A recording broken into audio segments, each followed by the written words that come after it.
बिस्मिल्लाहिर्रहमानिर्रहीम। कैथरीन बेल्से की book critical practice का आज हमारा पहला लेक्चर है और उसमें कॉमन सेंस और एक्सप्रेसिव रियलिज़म पे आज हम थोड़ा डिस्कस करेंगे उसके बारे में। कॉमन सेंस क्या है? कॉमन सेंस ये है कि जब आप कोई भी टेक्स्ट पढ़ते हैं, कोई भी एक आम रीडर जब टेक्स्ट पढ़ता है और उसके माइंड में जो टेक्स्ट का मीनिंग आता है उसको कॉमन सेंस कहते हैं।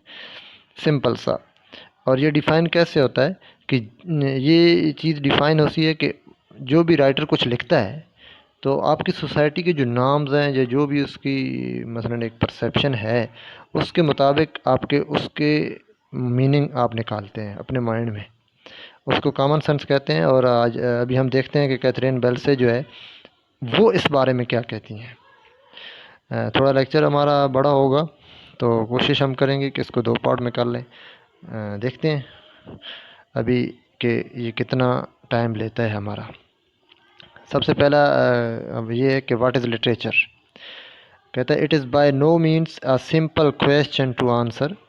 ये general belief is that literature reflect society. ये एक जनरल बिलीफ है, एक आम लोगों का एक परसेप्शन है कि लिटरेचर जो है ना वो सोसाइटी की ही अक्कासी करता है, कि जिस तरह की सोसाइटी होती है लिटरेचर उसी को रिफ्लेक्ट करता है।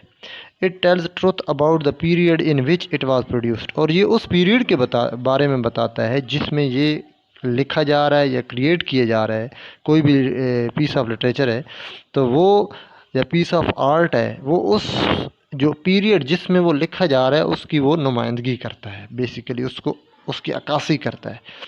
About the world in general, दुनिया के बारे में वो जनरल, एंड ह्यूमन नेचर और अबाउट द ह्यूमन नेचर, और इंसान की फितरत के बारे में वो बताता है जनरल और दुनिया के बारे में, लेकिन जिस पीरियड में वो लिखा जा रहा है उसके बारे में स्पेसिफिकली वो बताता है कि किस तरह का वो पीरियड था, लोगों के नाम्स क्या थी, उनके अकायद क्या थे, उनका रहन सहन कैसा था, मुकम्मल उसकी जो है ना उसको वो बयान करता है। इसके अलावा also literary text express the beliefs, experiences and psychological insight of their authors. और इसके साथ साथ जो राइटर होता है उसके बिलीव्स क्या हैं, वो किस किस्म की आइडियालॉजी की मानता है, किस किस्म का नुक्ता नज़र वो रखता है, उसके एक्सपीरियंसेस क्या हैं, उसके एक्सपीरियंसेस वो शो करता है पीस ऑफ आर्ट। ज़रूरी नहीं कि वो दुरुस्त भी हों, लेकिन चूँकि वो आथर के एक्सपीरियंसेस होते हैं इसलिए वो उसके पीस ऑफ आर्ट में रिफ्लेक्ट होते हैं। साइकोलॉजिकल इंसाइट, उसकी साइकी के बारे में भी वो बताता है पीस ऑफ आर्ट कि उसके आथर की साइकी क्या थी। ठीक है। इसके अलावा writers and poets are special person who possesses extraordinary power of observation and can experiences the world in a different and unusual manner।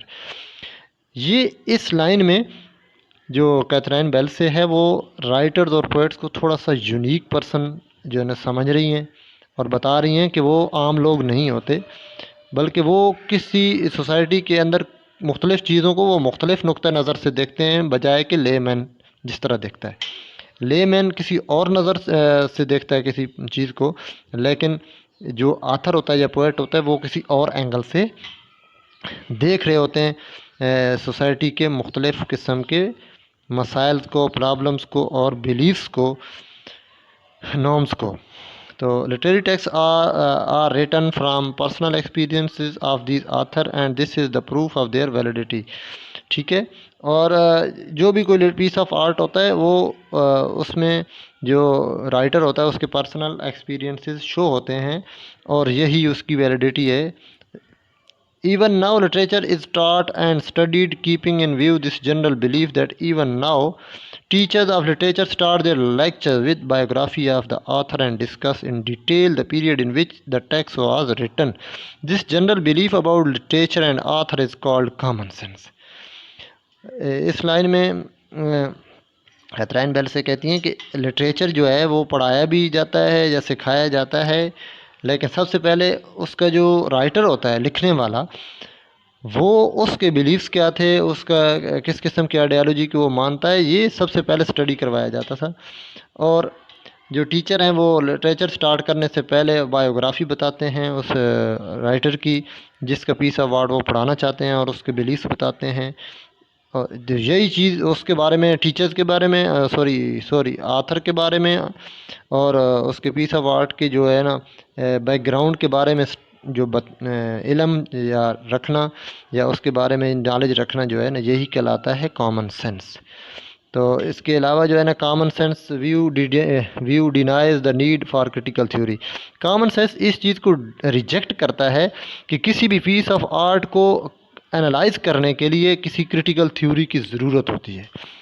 Critical theory is a systematic way of analysing and interpreting literature. किसी भी piece of art को analyse करना और उसको interpret करना जो है, उसके लिए एक सिस्टमेटिक वे की ज़रूरत पड़ती है, जिसको हम क्रिटिकल थ्योरी कहते हैं। It tells us how we can approach a literary text by using different method and techniques. Critical theory क्या है?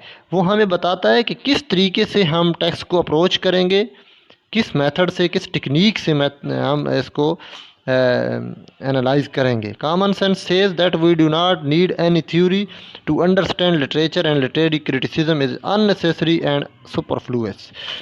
कॉमन सेंस ये कहता है कि हमें किसी किस्म की क्रिटिकल थ्योरी की ज़रूरत नहीं पड़ती और इस लिटरेचर को समझने के लिए। और जो लिटरेरी क्रिटिसिज्म है, जो कि बेसिकली किसी भी पीस ऑफ आर्ट को एनालाइज करने का जो एक मेथड है, वो सुपरफ्लुअस है।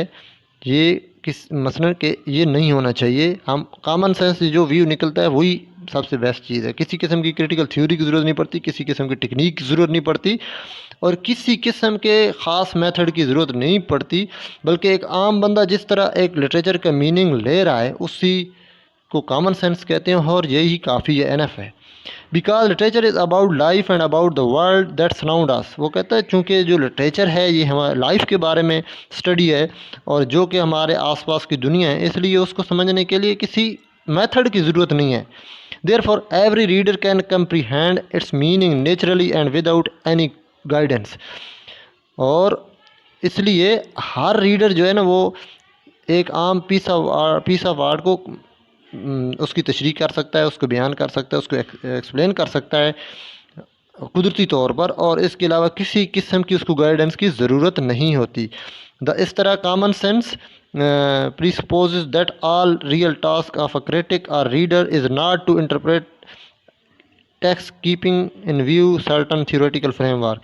वो कहता है कि किसी भी पीस ऑफ आर्ट को जो है ना, वो ज़रूरी नहीं है कि क्रिटिक के लिए कि वो उसको समझने के लिए कुछ ख़ास किस्म की जो है ना थियोरेटिकल फ्रेमवर्क को सामने रखे और उसके बाद उसको वो इंटरप्रेट करे, बल्कि जो ये आम एक रीडर के माइंड में मीनिंग आता है वही एनफ है।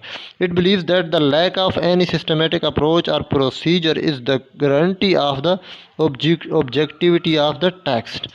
ठीक है, ऑब्जेक्टिविटी क्या है? ऑब्जेक्टिविटी ये है कि जिस मकसद के लिए पीस ऑफ आर्ट लिखा गया है, जब उस पीस ऑफ आर्ट को पढ़ा जाए, जब उस पीस ऑफ आर्ट को स्टडी किया जाए, तो वो हर बंदा या हर रीडर उसका वही मकसद ले।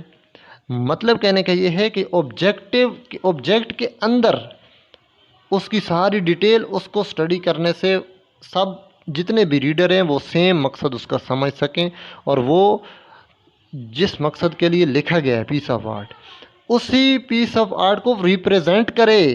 चाहे रीडर जिस माइंड का भी है, जिस आइडियोलॉजी को फॉलो करने वाला है, लेकिन जब वो एक पीस ऑफ आर्ट को पढ़े तो वो वही मकसद उसको उसके जहन में वो डाले जिस मकसद के लिए वो पीस ऑफ आर्ट लिखा गया। यही ऑब्जेक्टिविटी है।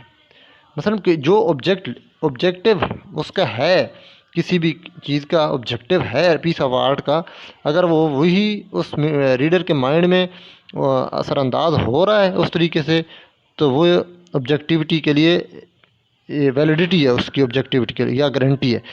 आज के लेक्चर हमारा इधर ही है, इधर तक ही है।